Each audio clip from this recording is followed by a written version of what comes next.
Do you want to join me for an experiment in winemaking? My husband has thrown down the gauntlet and I'm picking it up.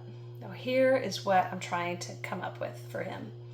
He would like a huckleberry wine that he would enjoy, and he's not a wine drinker. So he doesn't want a dry, semi-dry kind of wine. He wants a very sweet wine, but a lighter body than something like a port or a dessert wine would have. But as sweet as that would be great with him. And it needs to have as much huckleberry flavor as I can manage to get in that bottle. So here is how I'm going to try to get that done. I'm starting by using 25% more fruit in the must than that's the initial ingredients to start the fermentation. I'm using 25% more fruit than any of the recipes normally call for. I want to get as much of that really intense huckleberry flavor into the wine as I can. I am running the fruit through the food mill.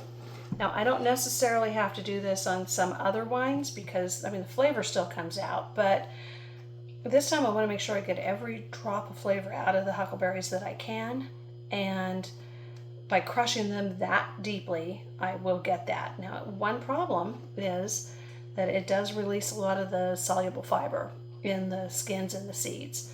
So it's a little harder to get the wine clearer, sediment-free, at the end of the process. But he says he doesn't care if there's a little bit of sediment in the bottom of the bottles, so okay. After I crush this, I am adding it to hot water with the sugar and everything dissolved in it. It needs to be very hot. 2 reasons. First, it helps all the juices come out of the berries, and also it helps set the color. And who wouldn't want to drink a wine that color? It comes out so pretty that way. Now, he wants a very sweet wine, but I'm not adding additional sugar at this first stage, because then I would have a very strong alcohol wine.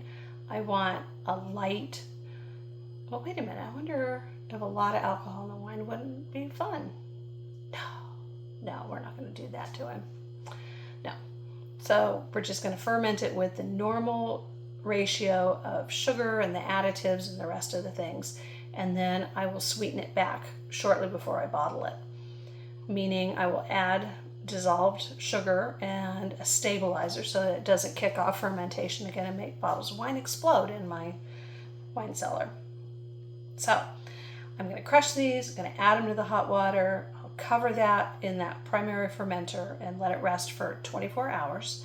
And then I'm going to come back and pitch the yeast.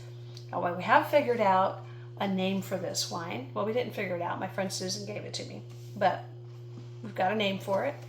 And if you know me, you're going to be amazed by this. I'm taking notes so that if it works, I can replicate it.